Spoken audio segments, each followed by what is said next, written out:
Voting, it's a right, a privilege, and an obligation.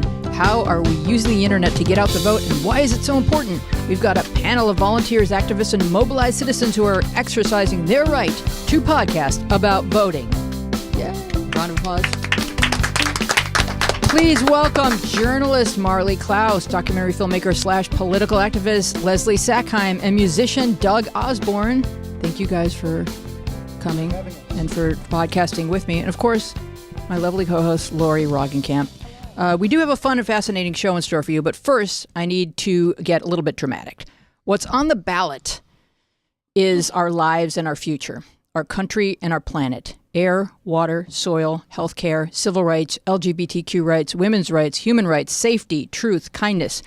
Being an American citizen is a blessing and a privilege, but it comes with responsibility. Our Constitution has served as a model of representative government, which provides liberty and justice. Out of many, one, a more perfect union. All of these ideals are now being tested. The world is watching. Marley Klaus. She started and ran California Connected, a regional award-winning public television news magazine. They covered elections in a nonpartisan manner. She is a former 60 Minutes writer / producer. Marley, can you tell us how and why you volunteer? Yeah. Well, I did not expect to be this involved in any of this at all. I got involved because I sat and watched what happened in the election. And then all of the hate and vitriol. What happened in the election? Oh yeah, and it really was so appalling.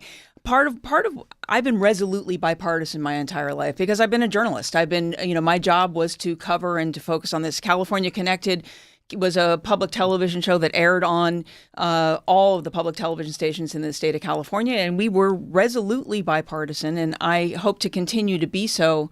But what happened right now, there was a while back this is a little personal, but a while back I actually visited Auschwitz. And I remember wandering around thinking, who would I have been at that point? Who would I have been? And really what I got struck by was I might have been the wheedling, sort of people-pleasing, thinking I could work around and survive by convincing and being nice to whoever was in charge.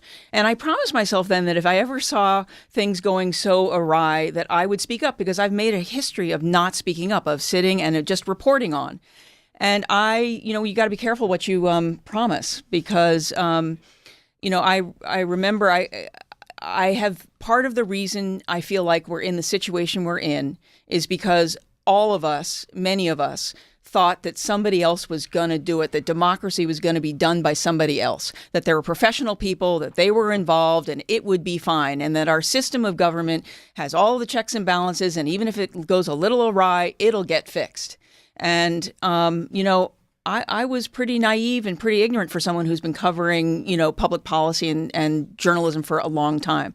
This is not it's a participation sport. We have what we have now because we ceded democracy to the professionals, and we've professionally been driven into a ditch. Well, we have trusted that our checks and balances were so delicately and carefully interwoven that they would hold. Right. They're being tested. And while we were looking the other way and living our lives, they have been undermined. And it's not that, one of the part of the problems is my disincentive for getting involved was everyone thinks, well, what can I do? I am a person. What does my vote matter? I am one vote. Well, that's fine, I guess, if you can think that way. But what we are all together is powerful. Mm-hmm. And that is what, and I can't do more than my part. But I have an obligation to do my part. And it may not have the outcome I want. But the other thing I accept is we are now in this for the long haul. One of the mistakes that a lot of us made was, well, I'll work really hard for this election. And no, what we have learned is this has got to be part of our lives from now on. Mm-hmm. We were wrong. I was wrong. And I feel like I personally have to make amends for keeping my mouth shut at dinner tables when terrible things were being said, when, all sorts of policies were being made, and not speaking up and not participating in my community, in my city, in my state. I am a citizen. While I am a journalist and a writer, I am also a citizen who has an obligation to other citizens. You're beyond woke. I don't know about that. You're waking others. I don't know about that. So just to show you the importance of one vote, on the phone we have Mamie Chen, who's zooming in from Hong Kong. Mamie, are you there, Mamie? Oh, sorry, I'm in it now. This is Hong Kong behind you? It's beautiful. It is. Well, yeah. Oh, wow. I didn't know Hong Kong was so wood paneled. Yeah. very IKEA wood paneled. Yeah, very. Yeah. So tell us your story. Your vote matters to you. It does. So basically, I am a U.S. citizen, but I've been living in Hong Kong for 11 years now, and I do intend to return, and that's probably within the next 3 to 4 years. And it's an important detail because as a overseas voter, if it affects what I'm eligible to vote for. So if my return were uncertain, then I could only vote in the federal elections for presidency, Senate, and Congress. But because I can check off that box that says I do intend to return, then I can also vote in the local elections. And so Nevada is my last state of residency, and that continues to be my U.S. voting residence address. And so technically, even though I live in Hong Kong, I vote in the state of Nevada. How long is the flight? It's 12 hours to get to San Francisco and then a transfer. Do you have a Kindle? I've got my iPad. Okay, we're good. I have I have a weird question, but yeah. I know that Hong Kong is dealing with some issues right now with their issues with government overreach and everything. Do you guys oftentimes try and see who has it worse at this point in time, just to see like which government is falling faster or having more problems, I guess? It's going to be a contest to watch, I think. Yeah. It's a race to the bottom. All right. No, but I know there's a lot of citizen activism in Hong Kong. I watched a movie about what's the young man, Joshua Wong. Yes, very impressive. And how are things going in Hong Kong? It is going. If you talk to a lot of people, not like the expats, I guess, that are watching it, so the other Americans, certainly there's it doesn't feel good, to be honest. I mean, from a democratic perspective. I mean, because the Chinese government is basically, there are elections, but they are basically the Communist Party is providing all of the candidates, so it isn't really truly a true democracy. So it seems like they're giving you guys lip service, but they're still just intent upon their agenda? Yes. I see. All right. I'm going to let you go. Mamie, call us from Nevada next week as you vote. I will. And we'll check back in with you. And we applaud your effort. It's really outstanding and commendable. Thank you. Yes, I appreciate that. You represent citizenship. Yay. Goodbye. Bye. She's adorable. I used to have this attitude of like the Norma Ray. I saw this movie when I was a kid, and I remembered in the movie the gentleman who's speaking to Sally Fields was saying like, you know, people aren't dumb, they're just tired. And so I used to have this attitude of like, yeah, that's like common people, is they just have like a full-time job, and you know, so I didn't have to worry about politics because it was like, I'm not dumb, I'm just tired. I have a full-time job, I'm going to school, I'm doing all, you know, I shouldn't have to worry about politics. I should trust that people are going to, like you said, trust that the professionals are going to take care of it. And with this election and with everything going on, I've just realized that no, like I have to take, you know, a more present, you know, stance in everything, because it's like, it's the people, it's the government for the people. And if we're not participating, then they're just going to go and do whatever they think the people who are participating want. And I think that's been the problem. That's really It's been exciting, though, with this go round of all the different ways you could get involved. And so it's really what I've said to people is like, there's so many different ways to get involved. Even if you're really busy, there's like Vote Forward. You could be writing letters at night to voters who are registered but haven't voted in a long time. So, you know, you can do a couple of those at night. I mean, you can tweet, or you can also go on and text voters. You can do postcards. I mean, really, people have this idea that you could either only be all in or not participate. And what's happened is there have been so many creative ways to get involved this time that it's been kind of fun. Can you each tell me, Leslie Sackheim, how you get involved and what you do? Well, first of all, you know, after like going through all the stages of grief. We did that, yeah. And going through free therapy on Facebook. I'm still in denial. I haven't pushed past that. Yeah. Not my president. You know, and what frustrates me is everybody goes on Facebook or social media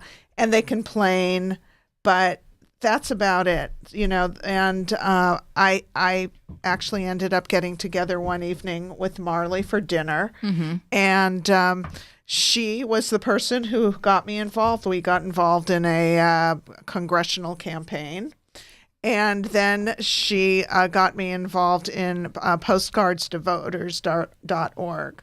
Okay, tell me about that. So, which is wonderful. I mean, like Marley was just saying, there's so many different ways to do it. This is something you can do in your home. You can have parties. You can invite your friends and get together and do these handwritten postcards to targeted voters. And there's a Facebook page for it, correct? Yes, it's postcards to voters.org. And they're targeting voters, giving Democrats a winning edge in close key races across the country. And so far, there's been 3 million of postcards that have been written. Wow, that's awesome. If I were that person, though, I'd just be writing like "having a great time, wish you were voting," and I'd be writing silly. I'd be tempted to like put stickers. I don't know. Is that okay? No. Oh, they do. Well, yeah, they put stickers or they do artwork. But what it is, it's started by Tony the Democrat, who is in Texas. He used to be a tiger. Exactly. And what they do is each of the campaigns basically give you a few things that they insist has to be on each postcard, and then you can personalize. And then from there you can. Right. Okay. I mean, I have one friend. I did it. I had a party a couple of weeks ago, and now I have one friend who does it every single weekend. They do these parties every Sunday, and it's like Marley brought over a box of markers and postcards. Oh, so they're really having fun with it. Yeah, and it's Doug, tell us about what you do, because you also have put some interesting groups together. I'm involved in quite a few groups, probably too many, probably spreading myself a little thin. We've found that unfortunately postcarding is probably the least efficient way to reach voters, although when they do get it, it helps. Unless any of us have PAC money, do we have $1 billion laying PAC around? money. We don't have enough to I actually. just gave away my pack. Exactly. We don't have enough to buy To TV my other ads. pants. The next most effective thing to do is knock on doors. I do that. I knock on doors You for do. Salute You Carbajal do. in Santa Barbara. I have People done are it nice. in 3 or 4 different places. They give you a vetted list. You're not knocking on every door. You're not faced with people who they know won't talk to you. They believe these people are willing to speak. Can I just say this? You also get to see your town in a different way. Well, I haven't done it in my town. Culver Okay. City has Oh. the best congressperson in the world, Karen Bass. Right. So we don't have to get her to do anything. So She's- how do we feel about people who live in one congressional district campaigning for another congressional district? It's a good question. Why not? I mean, it's every single one of these congressional candidates in members of Congress will affect our lawmaking. So why would we not get involved? Do people ask you, Yeah. do you live here? Actually, I actually have said I care so much about what's going on that I am driving down here. I am not from here. I drive an hour to come knock on doors in your district, and people are interested. People, Often. and it's been awesome experience meeting people. Often when I canvass, I put Culver City. I take a name tag and write my city on there. And I'm wearing my indivisible CA 37, and they say, "Where's 37? That's not my district." So I'm being very upfront, and it does cause conversations. Yeah. Now, we And were talking nobody before the hates it. show about you guys are really experienced and well-versed at this. So if you get some pushback, you have responses that you've kind of customized. So can you talk about some of those? Well, first of all, the experience that we have comes from doing it. I mean, Right. I don't know about you guys, but I have never done this kind of canvassing before. I have never done any of this, in part because I was, definitely outside of it and covering it. But so some of the things you run into people of all political persuasions. I mean, including, even though they're houses with people that are ostensibly persuadable, they also have Trump family members, people who are diehard, who literally, We I had all have a that. conversation with one guy who told me that Fox never lies. And if I could give him one instance of Fox ever lying, he would, so I've That's had such those. a softball. I know. What did you open with? There, you know what? Don't have time because we have to get to the people that may not be informed, may be too busy to know what's going on, may not know where their polling place is, may have some issues that they really are concerned about, may have gotten some disinformation. So I met a contractor and his wife. He tends to vote Republican. She tends to vote on both sides. That was one of the houses I knocked on the door. He was concerned about sanctuary cities, and so was she. And he was and the caravan, the people coming. That's a big issue in Orange County. I know. That's where I was. I was in Orange County. Yeah. And part of it is that that's just a story. And I said, look, I have friends who are on the Border Patrol. I have absolute faith in that our border guards and Homeland Security will make a decision when these people present themselves at the thing about whether or not they should be there. I also know that my law enforcement agency says that they should not act as an agent, as an arm of immigration, because it makes our city less safe, because people then won't come forward to report crime, won't be in witnesses to crime. And so there's a problem. So I don't know about you, but I'm going with my law enforcement agencies. And if that's what they say they don't want to be, I'm for them. And conversely, I asked the contractor, the guy who runs the contract, are you having a hard time finding workers? He said, yes, I really am. I said, if people are hysterical and over emotional about immigration instead of pragmatic, then there's going to be no reasonable work solutions and cross-border work.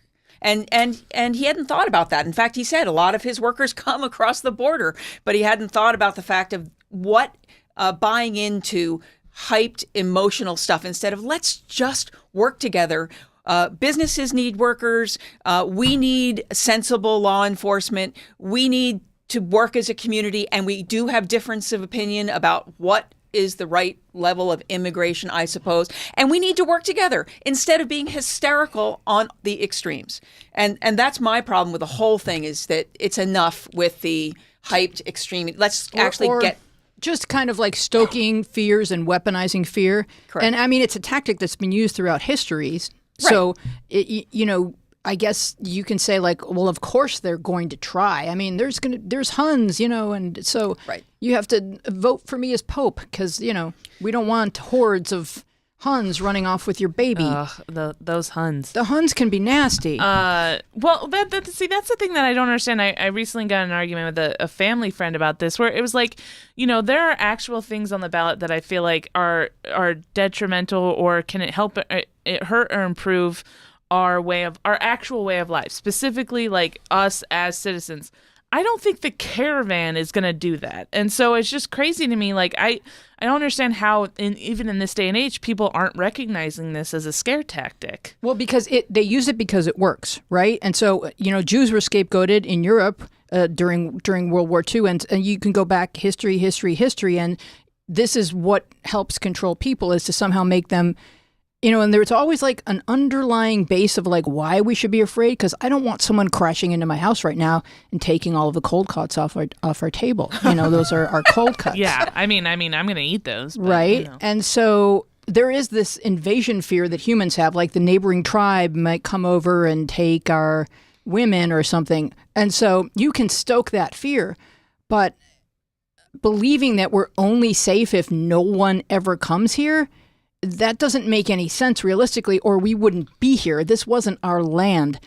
And it's frightening what you can do just using people's base fears. But what I've noticed too is what I'm hearing, which I don't know if I've just been living in a bubble my entire life, but how many racist people there are, how many anti-Semitic people there are. A friend of mine who's a writer who goes to this local bar in Hollywood was just telling us a story about two guys that he knew from the bar, two, kind of local white guys, and how they just started going off about Jews and how Jews want to steal their money, and finally, one of them walked out. He, after talking to the guy and probably a few beers, he was able to convince him that Jews aren't so bad.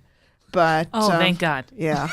Well, so are they getting this off of Breitbart or exactly? Off of, what are they listening to? Because I just think that you can dredge up these old stories about something to be afraid of, or some reason to hate somebody who has something you don't have, or believe that they're ill-gotten gains or something? Their tribe. I think They love listening to their tribe. Yeah, always an underlying fear of the unknown. So it's like, even if you don't understand, like I still have, when I was recently talking to my mom and I was like, oh, so-and-so is gay from where we grew up. And she goes, "Ah," like she was upset about it. And I'm like, "Mom, I'm gay." Like what? And she was like, "No, I didn't mean that. I just meant like," and so it's like, it's just this like inherent thing, I think, in people. Yeah. Where it's just like, they just have this like idea of like, people have to be this specific way. And if they're not, then their first reaction is, oh, well, something must be wrong with them. I really do feel like, though, that our focus has got to be just pragmatic, which is, explaining, trying the why we're in this, people are the way they are. Maybe that's the subject of art or something else. Right now, it's like, let's get specific and get specific about. For me, that's why knocking on doors is important, and encountering anybody who is frankly, anybody who's willing to have a conversation. We need to have it with them. I mean, there are going to be the small percentage that are not going to be willing to have the conversation, but the man running the contracting business, he was willing to have the conversation, and I'm willing to have the conversation. I met an evangelical minister in Texas, and we had a conversation. Oh, wow. And he is afraid, about guns. But if you talk to him, his gun's going to be taken away from him. If you talk to him for any length of time, though, we actually can find a whole lot of things. No one wants terrorists have guns. No one wants crazy people to have guns. Probably there's some ways of making your guns like only responsive to your fingerprints. I mean, there's some normal things, like some overlap that I think we can get to. Reasonable. Right. If you're having conversations. He's concerned that it's going to go so far that it's extreme, right? That whole slippery slope argument. But that's what the why, NRA wants you to think. But that's why knocking on doors and having conversations and not keeping our mouths shut has to happen. I really like that, because my fear has always been, when I think about doing door to door, because I've just immediately, when you said door to door, I said I will never do that. So, and I like think you changed my mind, because my fear has always been dealing with the crazy people. But I like how you kind of do triage door to door, where you just kind of go like, well, this person's not like this person is not going to have a conversation, so I'm going to move on to the next. So I think that's good to kind of think that way. You can have the second question, okay? Yeah. The second question is, if someone says, I always vote Republican, and I said, can you tell me a little bit about why? Because sometimes you'll get, there is nothing there. But sometimes, like one of the guys said, I'm libertarian, I don't think there should be any else. I said, oh, tell me, so then how do you feel about women's right to choose? Are you happy about? No, I don't like the fact there's legislation about that. And I said, well, then really you've got a situation where you've got Republicans in the House, the Senate, and the President. So that means that they cannot have a conversation with the rest of us and just make any law they want. So you should think about checks and balances. You should vote only Democrat for that, so you can have some checks and balances and throw a monkey wrench into the lawmaking. There are conversations worth having. And I think that's also, but that people always think that they have to be hardline Republican or Democrat. There are many times where I voted on a Republican on an issue, and I'm very much a Democrat. So I think that I think people need to stop thinking that it's us versus them sort of thing. It's more just like, what works for you and your family. What are some of the conversations you've run into, Doug? I went down to Santa Ana before their primary because we were afraid that there would be no Democrat on the ballot, that there would be 2 Republicans. The numbers weren't... Top 2 go on the ballot. Yeah, they weren't great for us. And I got partnered. I had done some door knocking before. That was fine. Canvassing was okay by me. She'd never done it. She was a wealthy woman from Brentwood, and she had just moved back from Australia, although she was an American citizen born here. And I knocked on a door. We got some apartment buildings. So a varied mix of people. I would knock on a door. I'd say, hi, I'm Doug, and this is blah, blah, blah, and we're here to talk about this. And then by the third one, she grabbed me and she said, okay, I got this. And she knocked on the door, said, are you voting in this primary? Do you know how important it is? Do you know that you've never had good representation? She laid into these people, no matter where they were on the spectrum. They loved it. She loved it. I just stood back and said, Wow. I think you found your footing. It's a lot more fun than you think. I mean, Yeah. it really is. And the thing to remember is you're not being sent. You have an app, the PDI app. You're doing targeted houses, and you're going to places the campaign is determined to be persuadable. Worthwhile. I mean, it sounds interesting. Specifically, you will be voting for your congressional representative. They run every 2 years. You may also be voting for a senator, a governor, lieutenant governor, attorney general, secretary of state, state senator, and state assembly member. If you would like to see checks and balances applied to Trump, or as the media calls it, a grown-up in the room, you should vote for the Democrat on your ballot. And that is my humble opinion. So a question for the panel. What has happened to the Republican Party?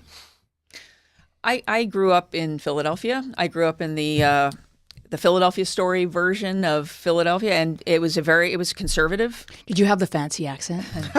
No. But I did grow up in that part of Philadelphia, and that brand. Most of my friends were from Republican families. What were true conservatives. What I object to right now is this. Whatever this is not conservative. It is a misuse of the word, and the word has got to stop being applied to whatever this is. This is not conservative. There's nothing conservative about disregarding the Constitution. There's nothing conservative about ripping kids out of families and holding them or offering them up for random adoption to other people. There's nothing conservative about what's going on. It is borderline fascist. It is extremism. It is hijacking. It is absolutely not conservative. And what's happening now, we're not talking about a partisan, we're talking about defending democracy right now. We are not talking about Republican, frankly, or Democrat at this point. We're talking about, there are many Republicans who say this. In fact, I met many Republicans this last weekend. I was canvassing down in 48, the one that's we're trying to get rid of Dana Rohrabacher. So it's Harley Dana Ruda. Rohrabacher? Yeah.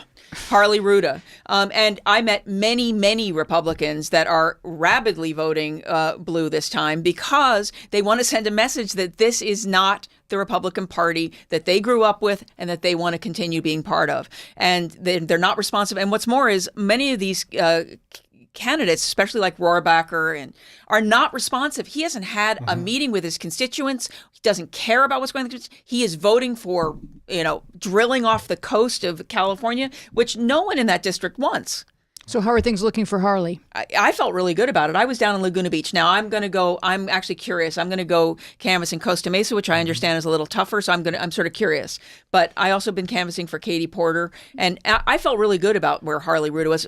From an anecdotal point of view, we have no idea. Right. One thing that you didn't mention was a woman by the name of Carol Corrigan, who's an associate justice, who needs to get voted on approval for California Supreme Court. Okay. And she has voted twice against marriage equality. Okay. Not too many people are aware of this. And that's on the California ballot. Yes. Okay. And but judges don't have a political affiliation, right? So I sort of left judges off my list because sometimes it's just based on what you know about the judges. Right. We thought they didn't, but now we realize that they probably do. They do. Well, because we've learned a lot. Yeah. She originally was appointed by one of the Republican governors. I think it was Schwarzenegger. But I think that we need to draw awareness to this because I think when people get to the judges, they either don't vote or they guess. And your dad was a judge. That's right. My father was a judge, and he had run in the election, but it was very, very different back in those days. It was, yes, Doug. My wonderful wife, Susan Osborne, who could have been on the show, but I'm here. She helped our Indivisible group run a picnic this summer. Oh, yes, the picnic. It was a wonderful thing, the Persistence Picnic, and we plan to have another one last year. One of our esteemed congressional representatives, who's a great guy, didn't show up at the last minute. So we also had some of the judges who were on that ballot show up, and because he didn't show up, they had time to talk. So who's good? Who should we be looking at? You can look that up and later. get back with me. I'll give you a note later. There's, Patty Hunter. Patty Hunter was there. She spoke. Yes. She's very quiet. She wasn't used to speaking in public, but her ideas are awesome. She's great. Okay, Patty Hunter, awesome. We do a feature on the show called the Number One List of the Week because we don't have time for more than one, but the internet itself does love lists. Have you noticed? The U.S. has one of the lowest voter turnouts of all industrialized democratic countries. For a country born out of a yearning for freedom, it's truly sad that we don't exercise the rights that are denied to so many around the world. We remain complacently unaware of what could go wrong. Warning, it is going wrong, and you do need to act. I have looked through many of the internet's top reasons to vote and written a few of my own. Here is my top 10 reasons to vote. Number 10, voting is our great equalizer. Both Bill Gates and you have the same number of votes, 1 vote. Number 9, hundreds of thousands of Americans have died to protect your right to vote. You owe it to them to exercise it. In the words of Tom Hanks to Private Ryan, earn it. Number 8, bad people are elected by the good people who did not vote. Number 7, refusing to vote isn't rebellion, it's surrender. Number 6, your fellow citizens are depending on you. Number 5, voting is how you define yourself as part of something larger than yourself. It's how your voice contributes to our nation's most important conversation. Number 4, you vote so that people will take you more seriously. 3, vote so you can complain with integrity. Elections belong to the people. It's their decision. If they decide to turn their back on the people and burn their behinds, then they will have to sit on their blisters. That is a quote from Abraham Lincoln. I thought it was Kanye. Number 2, Kanye, yeah. Number 2, vote to honor Ben Franklin's challenge to us all. Following the close of the Constitutional Convention, he was asked, so what have we got, a republic or a monarchy? He answered, a republic, if you can keep it. And number 1, vote, because you get a sticker. So can anyone else add to that list? I just want to, I don't know if anybody saw John Oliver this last Sunday where he was plugging the vote411.org, which is a wonderful site for anybody to go on to.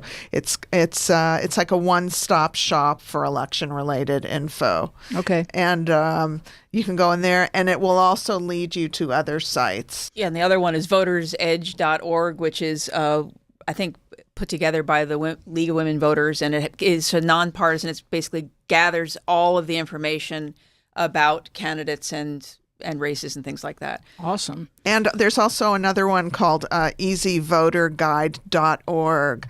And that also allows you to download in different languages. So you can download it in English, Spanish, Chinese, Vietnamese, and Korean. Now, we were having a conversation before the show where you were saying that Dan has to go to India and that his absentee ballot hadn't come. And then Doug figured out where he can early vote in California. So let's go over how that process unfolded and how to find out where you can early vote if you suddenly realize, I'm not going to be home on Tuesday. Okay, so Dan applied for an absentee ballot, which has not arrived yet, and he leaves on Thursday. Mm-hmm. So what does he do? So Doug... I use a thing called Google. And I said, wait, Encino, how do you early you voting. have to say, like, Encino, hey, Google. Hey, Siri. All right, who's I asked Alexa one put time, who's better, anyway, Siri So or you Alexa? just Googled Encino early voting. That's all I Googled, and it came up. I showed her the location. Well, but explain what can happen in California, because we're in California. Yeah. That you can go to the early voting place. You can say you're going to be out. You can file. You can vote provisionally. And frankly, anybody. But this is what I did not know. Even if you are not registered to vote, you can, even up till Election Day, go and file a provisional registration and a provisional ballot in California, Yep. right? And they will count the provisional ballot if they need to, but you will be signed up. You will be registered at that point. So today is a really good day for you to say, oh, what's my plan for Tuesday? Put a plan together, because Tuesday comes and goes. You've got to make sure that you have voted. It's not just voting day, it's voting deadline. You can vote now in many states. You can request a permanent absentee voter status up until 7 days before the election, so I think you may have a few more hours today. But you can't vote after Tuesday. No. That's one thing we cannot provide you with. 3 ways to volunteer on Election Day. This is from Points of Light. 1 is become an election worker, and then you get to probably pocket all the stickers you want, right? I like that. 2, shuttle people to and from the polls, and 3, get involved with a campaign to help out the vote. So we have one more weekend what do you guys recommend that people do if they're saying, okay, I'm looking at this one weekend before Tuesday and I really want to help out? What should people do? They make it really, really easy, the campaign. So you can go down to Katie Porter. Basically, look around. It's part of the reason that these districts are called flippable and frankly, there are more districts than the overtly flippable. The officially deemed flippable ones are districts where Hillary won, but the Republican either held on or became a Republican congressional seat. Part of the reason in most of these districts that happened is people went into the voting booth and just voted for president and walked out. Had people just gone down ballot and voted for their congressional representative, they would have already been blue seats. Okay, so they it's just really hadn't done enough preparation. It's really important, exactly, to get the information and to make sure to fill out all parts of the ballot. They're all important. You know what I think is a great practice, and I do this with my friend Fritz Coleman. We get out our ballots that come in the mail, our sample ballots, and we just go over them.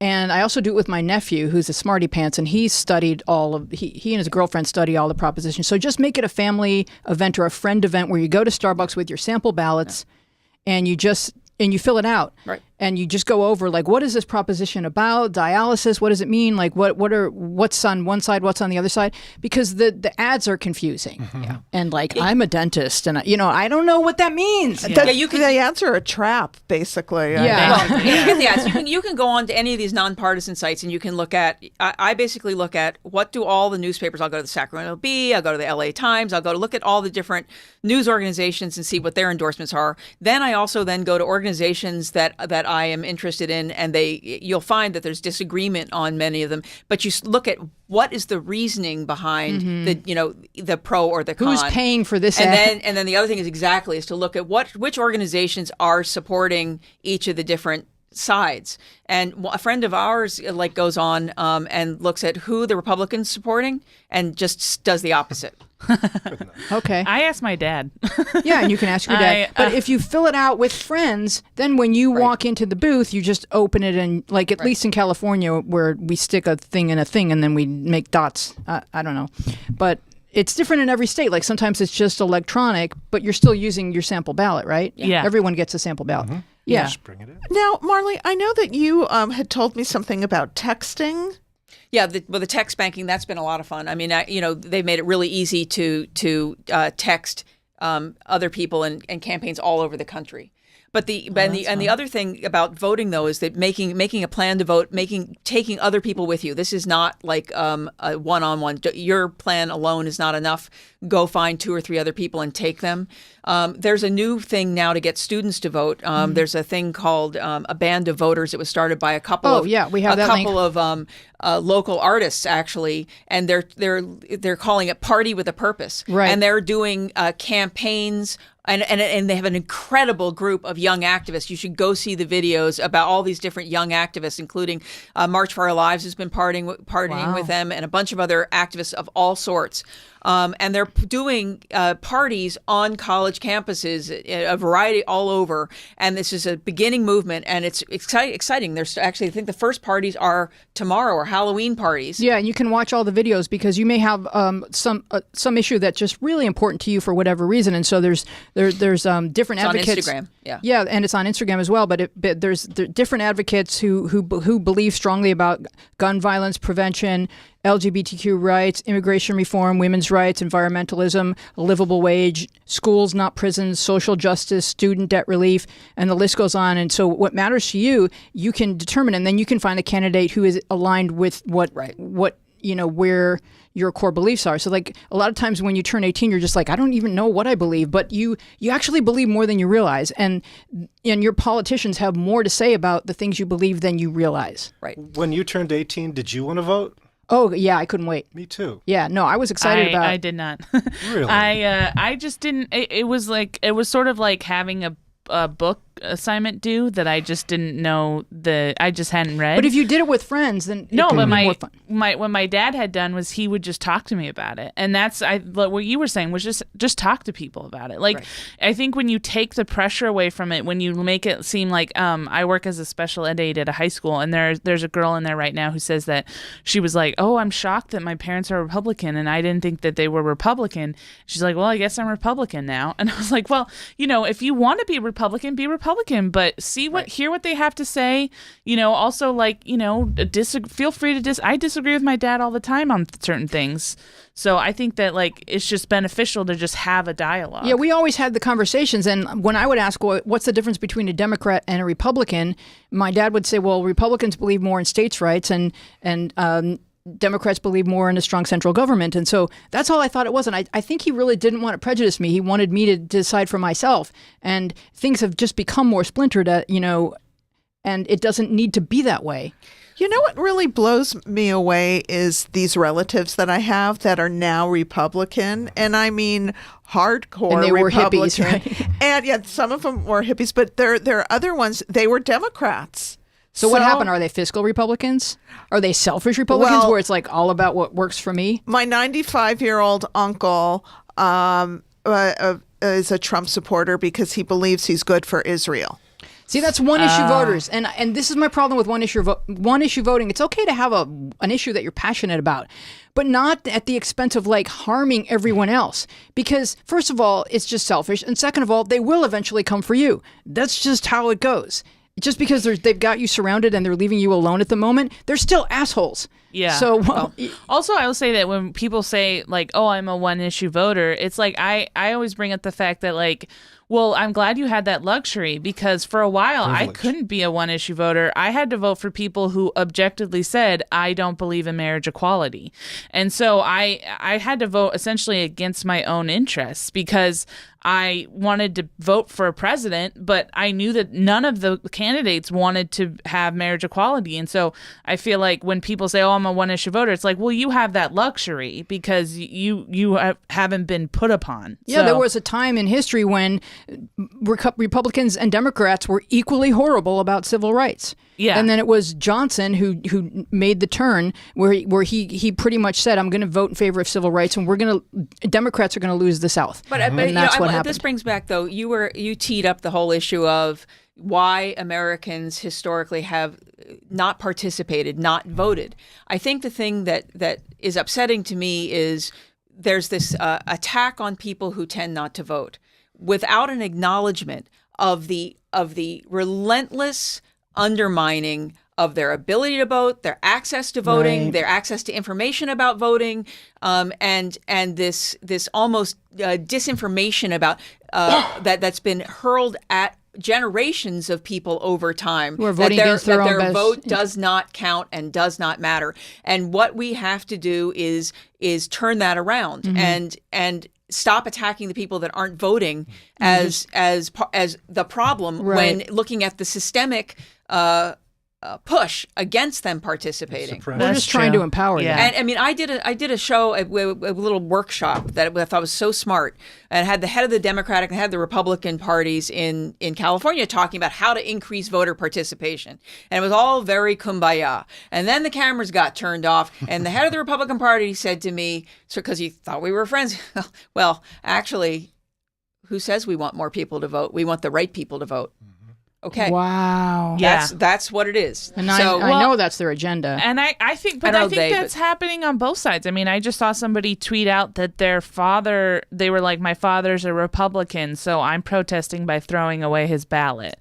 And it's like, that's not going to get us anywhere. It's like, but like you said, I think for a while, one of them, like I said, it was like having a book report due, but it's also like, I've tried so many times to get into sports, but I feel like I never know all of the things about sports. And I feel that way about politics. I feel like when I try and talk about politics, I feel the same way about talking about sports. I go, well, I don't believe this. Well, do you remember the 1979 election? I'm like, no, I don't remember that.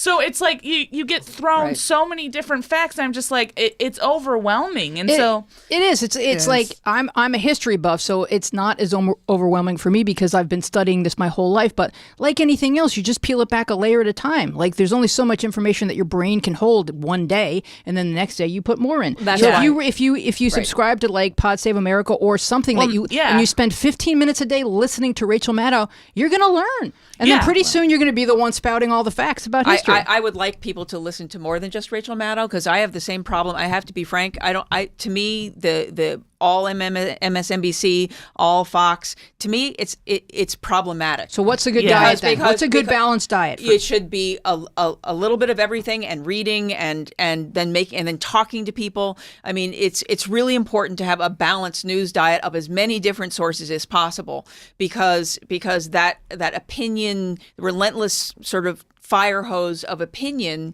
masquerading as news is problematic. I don't think she's just opinion though. I don't get me wrong. I think she's great. I think it's critical that she exists. I really do. But I also think that if people only watch Rachel Maddow, we can't be complaining about the Fox News people as you need balance and many sources of news and that includes not just watching Rachel Maddow. I think it's probably important to know what's going on Fox and a bunch of other places. How about the Daily? Is it Daily? Like if you're giving someone like this who doesn't have cable something to do every day, what should I give her? 5 cents a day. To me, it's a combination of things. It's making sure that you're Washington Post, the New York Times, but it's a variety of things. Business, Wall Street Journal. I mean, to me, it's a mix of everything. Foreign news from other countries about covering us because sometimes there's perspective that they don't do, and hyper local news as well. Mm-hmm. And to me, it is really important to have a lot of different news sources. Because that's the way you get to sort of go, well, this is what they say about that, and this is what they say about that, and to really sort of process that. Yeah. Mm-hmm. But the other thing is, but I do agree, it is very confusing when we get humongous ballots that are very confusing. It is really important to talk to people, make it a social thing. Yeah. And I think be open too. I think it's like, that's why I think social media can be more harmful than good because it has that anonymity, and so people are so vicious and mean when they have a difference of opinion. I think the face-to-face helps a lot more. Oh yeah, a conversation. But it have you ever found yourself up against someone who's just spewing the Fox Party line?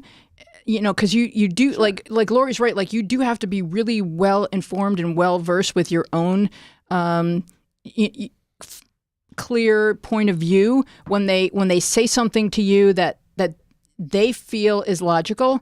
But there's so many layers about it that are so wrong that you don't even know how to begin. Oh, I found myself getting caught in that trap with a cousin who lives in Tampa, Florida, who's just this hard right-wing conservative. You don't have to say anything after Florida. That's why we need Gillum. It's always Florida.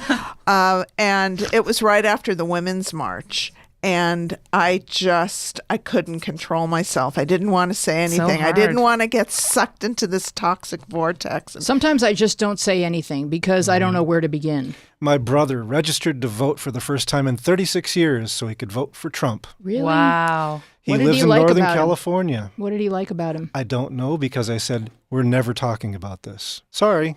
I think maybe people that feel weak inherently saw him as a badass. Oh, well, he's just going to be a badass, and that'll be fun to watch, like wrestling or something. Well, it's the same reason why the new Brazilian president was elected. Oh. It's like people kept saying that he doesn't play by the rules. He says what he wants to say. It's like schizophrenics outside of 7-Eleven do the same thing. We're not going to elect him president. I don't vote for them. He makes Trump look like a Girl Scout, apparently. I know. Yeah. Well, but I think that it's just people who they're just so it's like people like me who don't necessarily understand politics, but they're just so tired of what's happening. And what they don't realize is that it's not it's not that people are out to get them. It's that the system, they haven't been paying attention to the system. They need to work work within the system.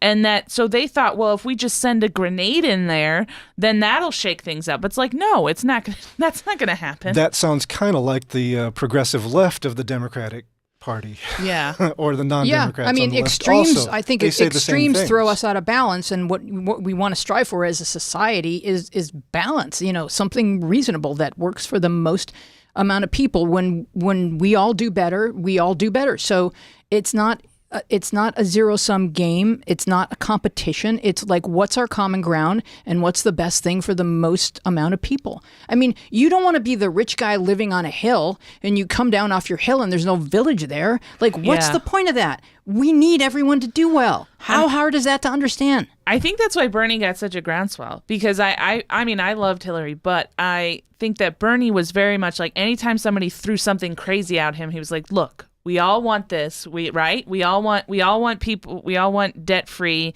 to be debt free. We all want to have universal health care.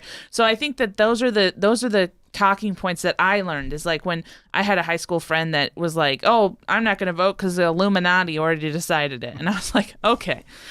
Do you want free healthcare? Do you want to not have to, be in so much debt? Do you want to be able to drive on roads that are paved? Like, vote, like, it's just these little things that I think are going to go a long way. Yeah, things don't just happen. You have to work for it. And we're going to talk about where you can go if you want to help people drive to the polls. Do you guys have the website for, I think it's carpoolvote.com. One of them is an app. Yeah, so you can, if you scroll down, because I think it says if you need a ride, click here, and if you'd like to drive people, click here. That's nice. And so that's really cool. If there's something that you think, I can do something on election day, like you just click there and sign up, and you'll be driving people to the polls, and you can take their stickers. I think Uber and can they give me- Lyft are also offering free rides. Are they? Really? In a limited way. In a limit? Oh, really? There's some limits to it? Oh, Yeah, that's so- nice, so- though. That's What were you great. gonna say? I was going to ask if I would get 5 stars if I If drove you're somebody. a Lyft driver Yeah. who did that. Yes. Oh, look, it shows you Just like 5 stickers. there's our area, and then you can pick Remember, up. all politics is local. That's right. All As a politics is very local. smart person once said, so driving someone to the polls is... Who was the smart person who said that? Was it Was Ben that Tip Franklin? O'Neill? Oh, it I wasn't thought it Ben was Franklin. Kanye West. Kanye. All right. What's Twitter trending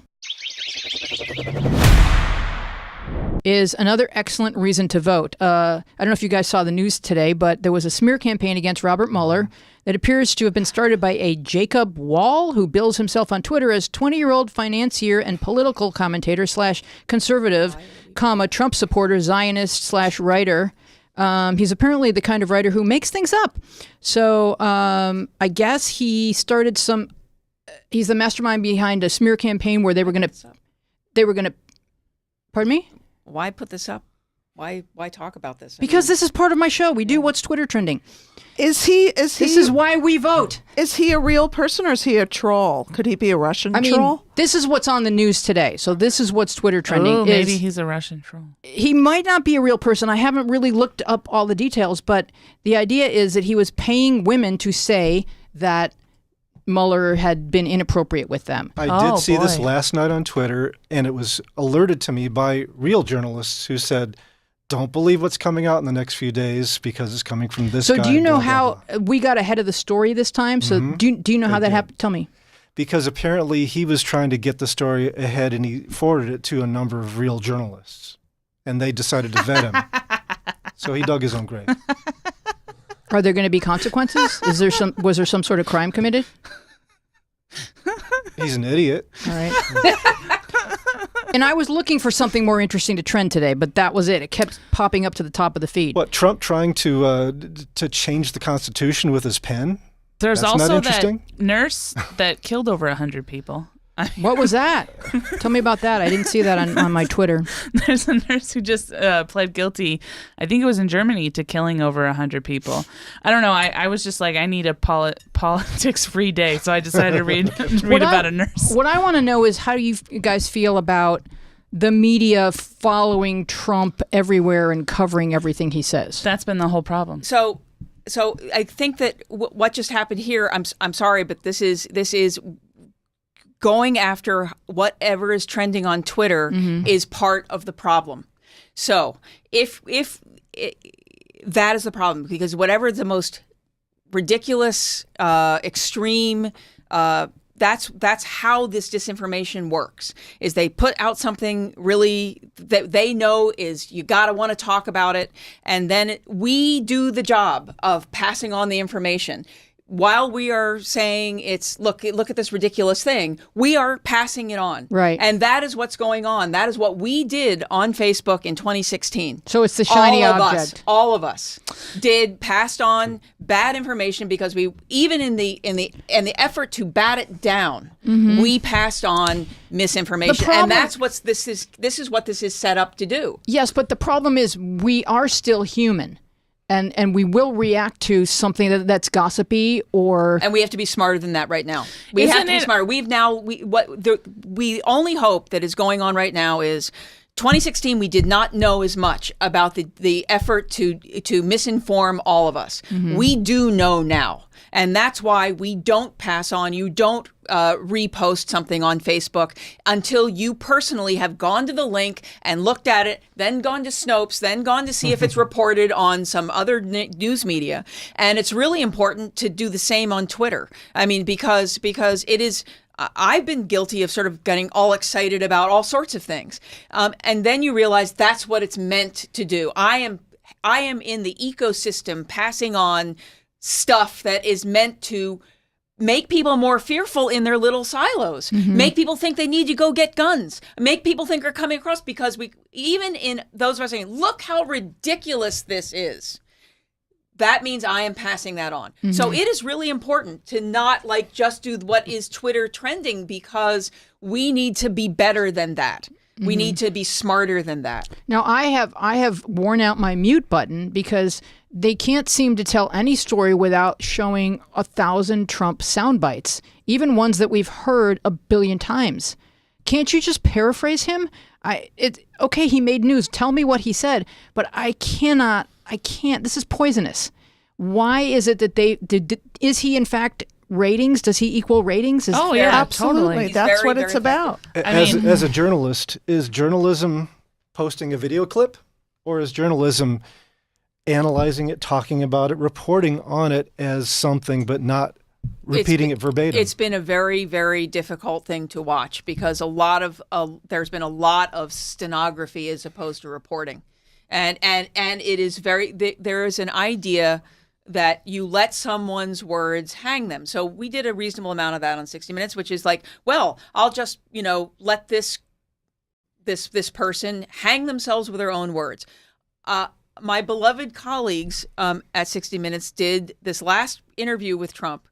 They got used, in my opinion. And part of it is they were not prepared. I think journalism as a rule is not prepared for what this is. There's a tendency, and it started when I was at 60 Minutes. There was a real attack. There's been an attack for decades now against the media as being liberal, which is sort of nonsense. Especially it was at 60 Minutes was just anything but. It was all over the place. I mean, I could give you all sorts of examples where they were doing stories on the same show was doing stories on every side of the issue. Yeah. But there was this relentless onslaught. So you found you're starting to internalize this. Am I a liberal biased? And I got to make sure I'm not. And that's what I see that going on now, which is this fear, such fear of being of trying to find a middle road. Well, a middle road between a crazy fascist that and reasonable is insane. Yeah. So it is a problem. You need to you can report what's said. You can say whether or not it's true. We had an obligation to not report untrue things, even if they were direct quotes. That was what we were taught when we were fact-checking the evening news on CBS Evening News. My job at one point was literally from 4:30 to 6:30 was to fact-check all of it. It seems like we're in a constant state of, can you believe he said this? And that's all it is. And we are passing on the information when we say, can you believe he said this? Yes, he has said it. He will say it. He will say worse things. We need to be focused on what to do about it, and that is voting, getting people to vote, and staying focused on what laws are getting passed and what judges are being rammed through. And also, yes, you're right. Before we do post anything on social media, you do have to research it.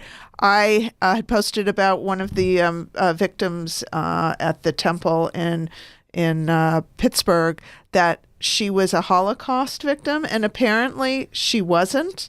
Rose Ballinger. I had heard that. Yeah. Mm-hmm. So now I heard that she wasn't. Okay. I mean, I don't okay. even, I just got so emotional when I read it, I immediately posted it. Right. Yeah. So, what happens is it's like you get into this emotional state, and that's the first thing you want to do. And I think that, Yeah. And I think that's how they prey on people, is that they put out that information at, vulnerable times. it's like we're under psychological warfare. Right. Yeah. And Well, we're all exhausted. It's true. One of the people that I think is most to blame is CNN. I think that CNN has kind of portrayed themselves as victims. I mean, I feel awful that they had to go through what they went through this week, but I think that also they are just now, they were the ones who were just dead focused on Trump during the election. Now they're dead focused on him. They keep bringing back pundits. They keep bringing back Kellyanne Conway. They keep bringing back people who say the same rhetoric over and over again just so they can point and go, isn't that crazy? Yeah, but how can they not? I mean, But realistically, at some point you got to just stop. At some point you got to say like, hey, we're not going to do this anymore. I think that's a difficult thing when you're in the daily news business and he's the president. There's a certain level of this. I mean, I think it's also parsing like the difference between a rally and a press conference or a policy based thing. Yeah. But it's right now we have to take personal responsibility, and that's where we are right now. We have to take the responsibility to not pass on just because it's fun to say. And we need to take personal responsibility in our communities to be vetting what we are voting about and to be involved to some degree, somehow, and to get other people involved. And that is the way we come back from this and deal with our fellow human beings, even those who now are under a fever of extremism, and give them room to come back, because we have to. We need them to come back, and to not vilify them and to not talk to them. I know because it's hard. You know what I mean? It's really hard. But they're our fellow Americans, and we need to give everybody room for when the fever breaks, because it will break. Right. So I'm going to end with Facebook feed time. And this comes from my friend Diane Diamond. Go ahead, Lauri. Some of the most incredible people I know voted for Donald Trump, and some of the most incredible people I know voted for Hillary Clinton. The people that I know that voted for Trump are not racist, misogynistic, or hateful, and the people that voted for Hillary Clinton are not hateful and intolerable. If you are someone who woke up this morning and is going to start seeing people as who they voted for and not as the person you have always known them to be, then you are what is wrong with America. I will never think any less of any people who has different views than me, because some of the most beautiful, inspirational people I know will disagree with what I believe all day long, but at the end of the day, they are still that beautiful, inspirational person I have always known them as. I don't think less of people because some of their beliefs don't align with yours, and don't lose quality people in your life because you choose to hate over love. And, all of that is really true, although I do understand your reaction to your brother. And it's really hard to understand how someone could vote for someone who on the campaign trail was so relentlessly hateful and cruel. And he opened with name calling and racist, misogynistic statements. And so it's really hard to understand, and it's really hard to not be afraid. And that my first reaction as many in this country was just one of fear, like what's going to happen to us? Are we going to come through this? Are we going to be okay? And I feel actually things have ended up worse than I felt they were going to be. But the thing that I actually am having a harder time with is he is who he is, and it's not going to change. The thing that is inconceivable to me, and I still can't get over, is the Republican Party. Yeah. I believed that they cared about the country. I believe that they were patriots. I believe that they believed in fiscal responsibility. Look at the debt. I mean, I believed their words, and none of what they've been doing in the last 2 years has it's been the opposite. Their actions have been the opposite of, and so I'm constantly finding myself surprised that the Republican Party that is in Congress, and there are many Republicans who are not okay with this, are behaving the way they are. And so our job is to educate this version of the Republican Party that this is not who we are in this country. And I think this version of Republicans has been bought by dark money through Citizens United, and they have primaried every true conservative who's a real patriot, and that's sad. I think we're going to have to burn down that party and build it. I know it. Build it back. I know it's dark, and there are a lot of times where I'm very, like I have to read a story about a nurse who killed 100 people to feel better about myself. But I think there's puppies being rescued.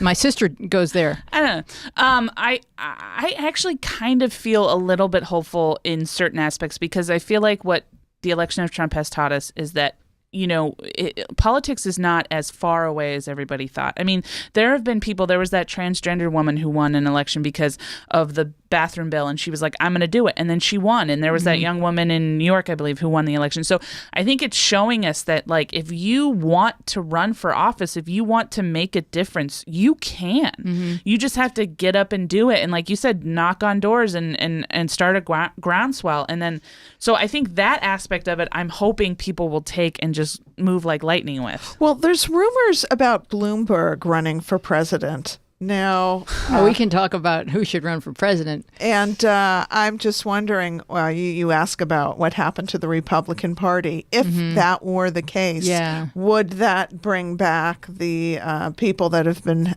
being held hostage in possible. that party? Yeah, it's anything's He's socially possible. liberal. Yeah, he's a New York Republican. Yeah. But this girl's Team Biden, so because I just think we need Dad to come in and fix what's broken for at least one term. But we can go around and talk about who should run, because we have, Oprah even Winfrey. Democrats will very much disagree about who the strongest But candidate. I do agree with you that part of what getting involved has done for me personally is I end up much more hopeful as well. I mean, yes, there's a lot of stuff that is upsetting that is happening on a daily basis. But it has also been really inspiring to see how many people. I think that what's going on out here, I mean, is one of the more uncovered stories in my lifetime, because it is huge, the number of people that have gotten involved that have never gotten involved before. And it's kind of under the radar, in my opinion, in a way that, like, the Tea Party wasn't. And it was, I think this dwarfs what's the Tea Party. Oh, absolutely. I went to the Women's March and I made a little movie about it. And, I was talking to a woman on the subway because I had a camera so I could talk to everybody. And she said, now what matters is, and we've shown that we can flood the streets. Now what matters is, what are we going to go home and do? And I think we've done it. And I do think it has shined a bright light on who we are and who we aspire to be. And so it's citizens coming forward and saying, that does not represent us. We're not being properly represented. Let's make sure we are being properly represented. And a lot of people like you and you and you and you and maybe even me have stepped forward and said, what can I do? Because now we each have a responsibility to save our democracy. I was surprised that I actually was surprised, because I went to the Women's March too, and I was surprised. I thought, well, this is great. It's going to be a march, but it's it'll go away like everything else, and it hasn't. It's grown over the last 2 years, not gotten smaller. Yeah, I have more pink clothes than when I started. All right, I want to thank Leslie Sackheim, Marley Klaus, Doug This is your Osborne. only dark outfit that you have, right? This is the only thing. Yeah, I should have worn my pink hat. Lauri Roggenkamp, David Cord, Francesco Demondo, Thomas Hubble, Lane McFadden. I am Louise Palanker. We want you to vote, and we will see you next week on Election Day. Bye-bye.